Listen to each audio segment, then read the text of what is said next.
Hello guys, welcome to this new series, Back to School.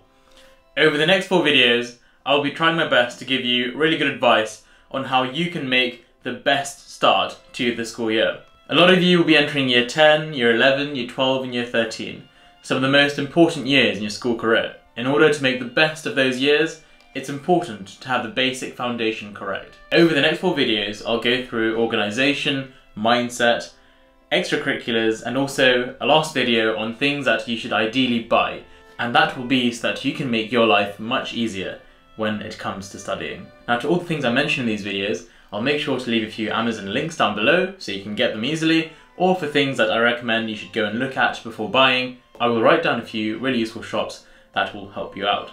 So when going back to school, it's really important that you are well organised. Especially for those of you going into sixth form, you will very quickly realise that learning is much more independent than it was at GCSE. Now trust me, when it comes to sixth form, there'll be a lot going on. So here are the top things that you should go through systematically in order to make sure that you're organised. Firstly, always ensure to pack your bag the night before school. Whether it's at 10 o'clock in the evening or even 1 o'clock in the morning, make sure to have the key things that you need for the next day in your bag, so that even if you do wake up 10 minutes before you need to leave home, you can just grab your bag and get out of there. Secondly, stationery and books, they're very important in order to help you keep on top of work. Next, scheduling is critical when it comes to wanting to succeed in these years. You need to make sure you know when you have free time. You also need to make sure to know exactly where you need to be and when you need to be. Now, the next part of organisation might seem simple, but it's very important. Sleep is very important. Lastly, it's clothing. Whether you wear your own clothes for school or you have to wear a suit or something like I did, it's important to keep on top of it. So now I've summarised all of this, let's go through all of them one by one, so that we can appreciate how getting each of those things sorted will really help you get organised. So firstly, I talked about packing your bag the night before. Now, why is that important and how can that help you get better grades? Well, it's quite simple. During GCSEs and A-levels, you need your books to make notes and your textbooks to look up things if they don't make sense. Now, the disadvantage of leaving your books at home is if you leave your stuff at home, your teachers are going to get quite angry, and the people next to you will get quite annoyed if you're always borrowing their books, but also you'll actually end up making rather bad notes. If you're just making notes on scrappy bits of paper each lesson, before you know it, you'll lose them. So having a nice bound exercise book, for example this, will keep all your notes for each subject and each module in one place, and at the end of the year you'll have 5 or 6 books for each subject with all your notes in it, in one place. So, the night before, I suggest you look at your timetable and pack your bags. Now when it comes to timetables, I personally had one printed out and stuck on my wall, and another one on my phone. For those of you who are a bit more tech savvy, maybe use the calendar on your phone to try and set notifications which come up 5 minutes before each lesson starts. That way, whilst you're walking to a lesson, you know who will be teaching you, what subject it is, and which room it's in at school. So, with your timetable, open your bag up, shove in those books, and there we go. Some people I know left their GCSE and A-level textbooks in their school lockers. Now this is convenient, but when it comes to revision in the evenings at home, you won't really have the textbooks to look at, and so that actually is quite annoying. So keep your books at home and take them as you need them. So now that you pack your bags the night before, let's move on to stationery and books. During term time, you'll be eating through notepads and pens. I suggest that before the year starts or before the term starts, do a bit of bulk shopping. It's cheaper to get 5 uniball pens as opposed to 1 each time. So look out for offers where even you can get buy one get one free or buy one get one half price. And so you can always be assured that if you do run out of pens, you can go home and pick up some more from the drawers. Notepads too. Getting these sorts of books individually, that's quite expensive. But if you get them in packs of 3 or 4 or 5, they can be a lot cheaper. Furthermore, I suggest that you invest in 2 types of paper. Cheaper lined paper and then more expensive lined paper. When it comes to making revision notes, I suggest you use thicker, higher quality paper, because your notes will then be nicer and easier to read when it comes to revision later on.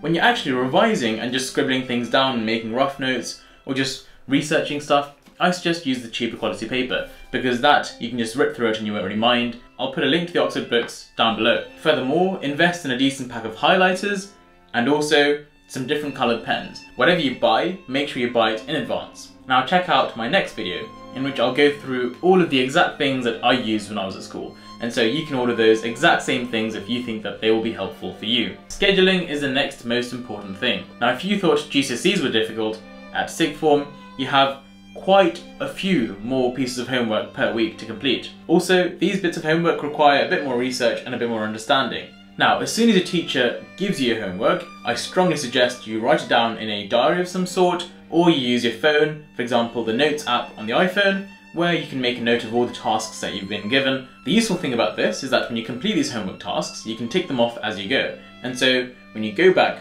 through your checklist, you can be pretty sure that you've completed all the homework tasks. And so before you go out or before you take some time off, you can be well assured that you have no homework due. Nothing's better than having a hard day of work and just literally taking off every single task that you've set yourself. Now, sixth form and even GCSEs will be draining. You'll have double lessons lasting 2 hours. And for those of you doing further maths, you might even have 5 lessons back to back in one afternoon. I had to stay after school because one of the further maths classes, they required students to stay 50 minutes after school. And so after those days, I'd be completely dead. Nothing beats the feeling of getting up from a really, really deep sleep and then cracking on with some work. Try and get into a good sleep schedule before sixth form starts. Even if it's just a week before you actually start, or even if you've started already, try and change your schedule now so that for the rest of the term, you'll have a good sleep schedule. Now, I recommend that you sleep quite early, let's say around 11, 12 o'clock, and then you wake up early at 5, 6 o'clock. Now, this is because I find myself much more productive in the mornings than in the evenings. And so when it comes to memorizing tasks, or even just doing general work and revising, I find mornings much more suitable. When it comes to evenings, I like to do some more of the boring work, for example, question sheets, or making posters, or making revision notes, which requires less attention. So the last key thing to help you get really organised is your clothing. I was at an all-boys school, and so when it came to sixth form, they allowed us to get rid of our striped blazers and wear suits and ties. Now, I found this really cool because I noticed how a lot of people were experimenting with the colour of suits they wore, the tie combinations, the tie knots they used, the shoes they wore in combination with their suits. Others of you may not have a dress code at all, and you might be able to wear whatever you feel most comfortable in. Regardless of your uniform, whatever you wear, it's always important to present yourself in a smart manner. To present yourself well, make sure that the night before you've done your laundry. For those of you wearing suits, ensure you've got your shirts ironed, your shoes kind of polished, but also your blazers hung up and trousers ready, so that in the morning you can slip into your clothes very easily. For others of you who get to wear your own things, make sure to think about an outfit before you sleep, or maybe even fold your outfit up and leave it on a shelf somewhere, so that when you wake up you have all your clothes ready to unfold, put on and go to school in. So yes, get your clothing sorted because it really helps to have everything organised when you're up and getting ready to go to school. So try and get on top of that to help you have a nice, calm and relaxed morning, to help you go and smash your subjects at school. Now, hopefully this video has given you loads of practical advice on how you can be as organised as possible when it comes to starting your GCSEs or sixth form. Organisation is the first step to getting a better reputation at school, getting better grades and achieving more. Now, thank you for watching, and please do like, comment and share this with your friends if you found it useful. Also, do subscribe if you're new to the channel. The next video will be about mindset and how having a good mindset will help you revise more effectively. Thank you for watching, guys, and I will see you soon. Take care.